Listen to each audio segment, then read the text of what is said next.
La meilleure amie d'enfance de mon mari m'a rendue invisible pendant des années. Alors son petit ami et moi avons fait mieux qu'elle. Chloé avait perfectionné l'art de me faire disparaître.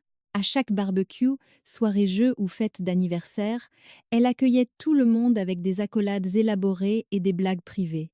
Tout le monde, sauf moi. Je restais là, tenant mon plat comme un fantôme.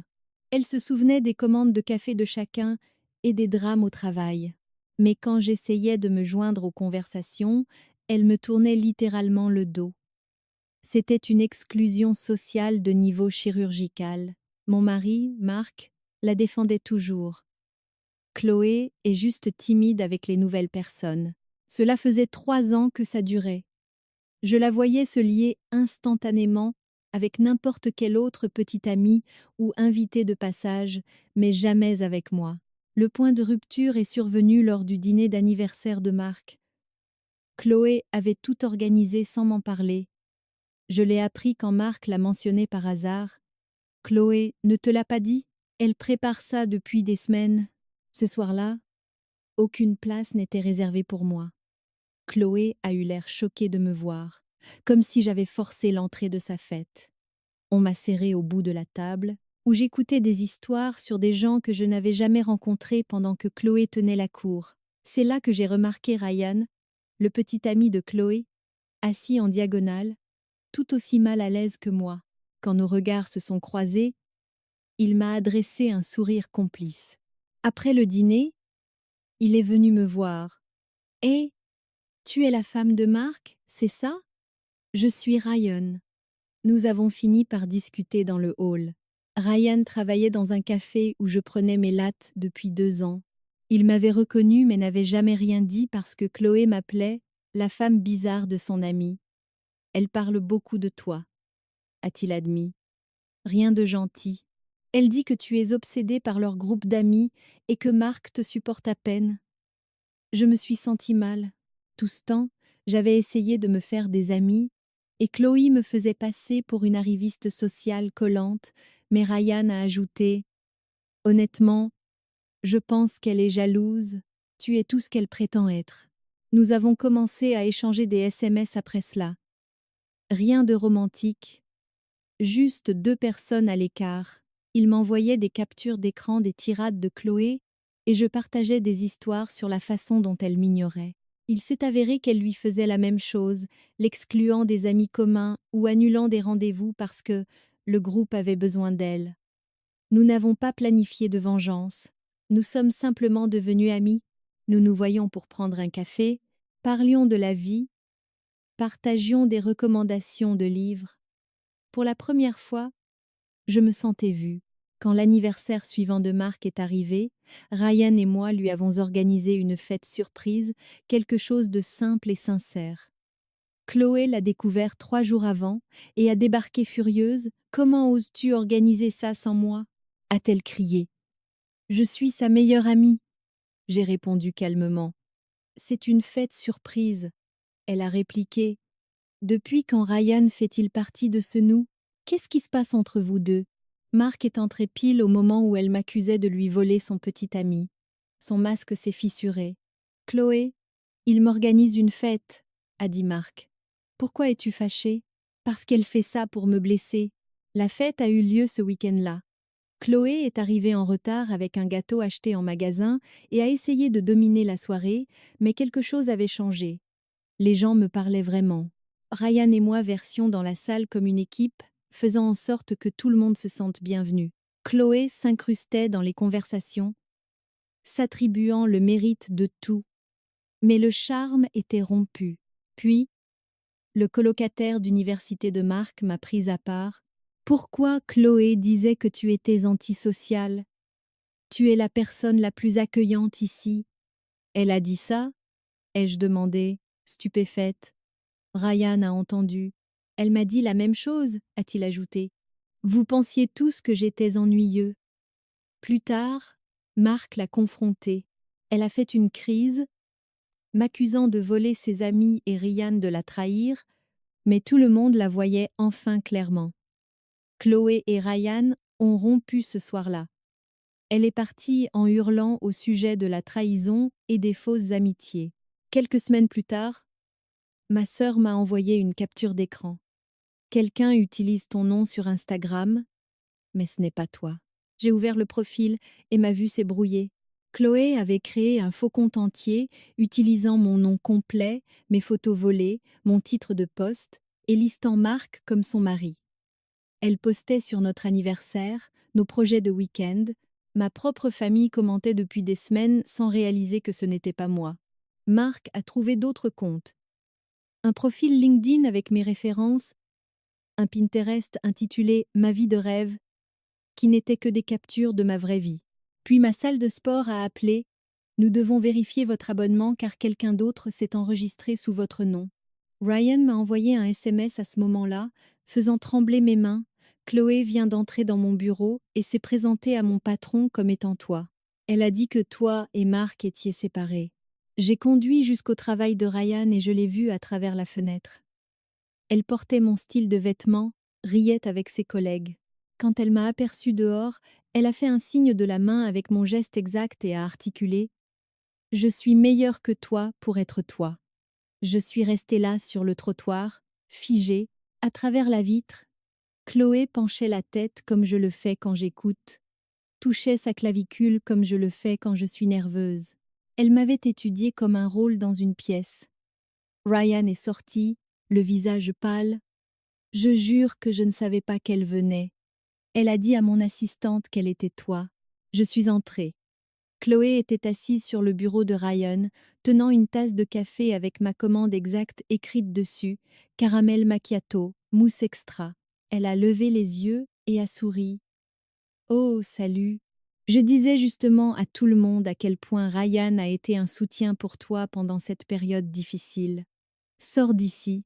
Et je dis, la voix tremblante. Le patron de Ryan est sorti. Tout va bien ici. Chloé s'est levée gracieusement. Je devrais y aller. Ryan, on reparle de ce truc plus tard. Elle a touché son bras, ce même geste décontracté que j'aurais eu, puis m'a dépassé. Je pouvais sentir mon parfum sur sa peau. Pas un parfum similaire. Le mien, un mélange de lavande et vanille commandé en ligne. Le patron de Ryan semblait confus, mais elle connaissait les détails de son emploi du temps, votre commande de café. Parce qu'elle nous surveille depuis des mois, ai-je répondu, réalisant à quel point cela semblait fou. De retour à la maison, Marc était devant son ordinateur, l'air sombre. Le faux compte Instagram avait 3247 abonnés, le mien en avait 892. Elle postait 3 fois par semaine, utilisant des photos de mon propre cloud, des moments intimes que je n'avais jamais partagés. Les commentaires provenaient de vrais amis, de la famille de Marc. « Tu as l'air si heureuse ces derniers temps », avait écrit la tante de Marc. Chloé avait pris ma vie et l'avait éditée pour supprimer tout ce qui me rendait humaine, tout ce qui me rendait réelle. « J'appelle la police », a dit Marc. Mon téléphone a sonné. Ma coiffeuse. « Je voulais confirmer ton rendez-vous de demain à 14h. Je n'ai pas de rendez-vous. » Silence. « Mais tu étais là hier. On a fait ton soin habituel. Tu as payé avec ta carte finissant par 4387. C'était ma carte. Ma vraie carte. Elle l'avait utilisée, sans que je ne m'en aperçoive, en copiant les numéros ou en accédant à ma banque en ligne. Nous sommes allés chez les parents de Marc. Sa mère nous a accueillis avec un immense sourire. « Oh, ma chérie, déjà de retour ? Maman, de quoi tu parles ?» a demandé Marc. Elle était là jeudi dernier. On a passé l'après-midi ensemble. Elle a enfin organisé tous les albums photos comme elle le promettait depuis 2 ans. Sur la table basse, des albums parfaitement classés avec mon écriture. Ou presque. Sa mère continuait. Elle connaissait tout sur la famille. Elle a même apporté les biscuits au citron que j'adore. « Maman, ce n'était pas moi, » ai-je dit. Sa mère a ri. Je pense connaître ma propre belle-fille. Nous prenons le café ensemble chaque semaine depuis un moment. Marc lui a montré le faux compte. Le sourire de sa mère a disparu. Pourquoi quelqu'un ferait ça? Cette nuit-là, j'ai réalisé que Chloé comblait mes lacunes. Les anniversaires oubliés, les courses manquées, elle était la version de moi qui était présente. À 2 du matin, j'ai vérifié mes comptes iCloud. Un appareil inconnu, un iPad mini, était connecté depuis 374 jours.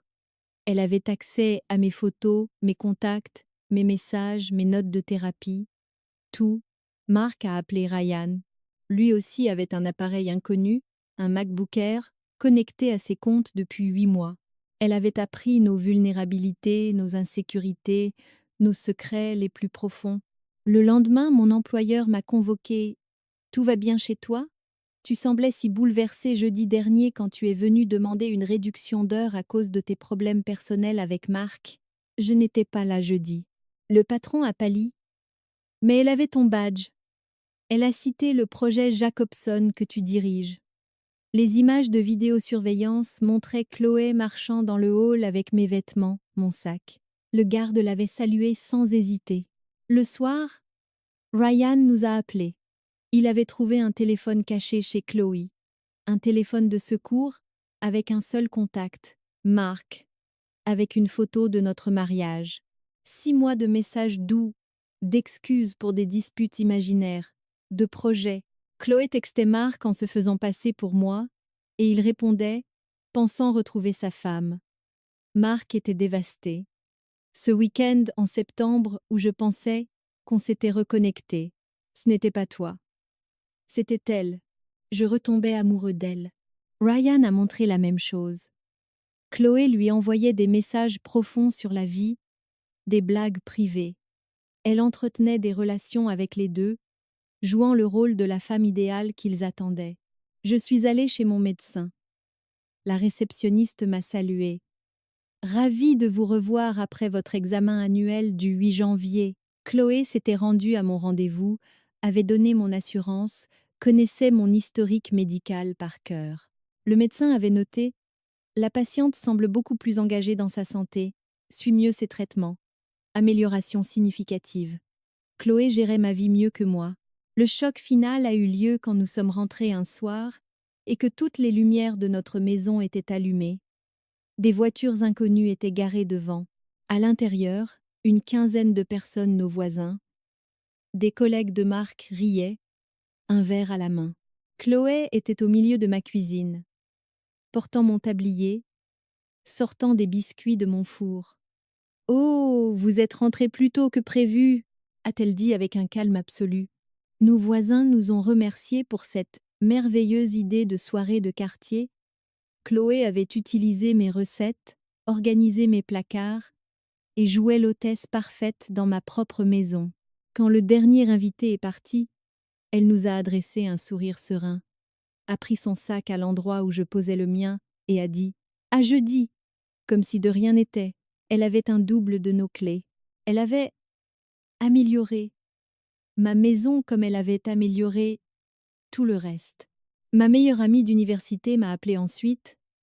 On n'a pas fait notre appel vidéo hebdomadaire habituel. Nous n'avions pas fait d'appel vidéo depuis 2 ans, mais Chloé, elle, le faisait. Elle utilisait des filtres faciaux pour parler à mon amie et lui racontait que je comptais quitter Marc et disparaître pour recommencer à zéro. Elle préparait le terrain pour ma disparition réelle. Nous avons organisé une réunion de famille chez les parents de Marc le samedi suivant. J'ai présenté toutes les preuves pendant 30 minutes.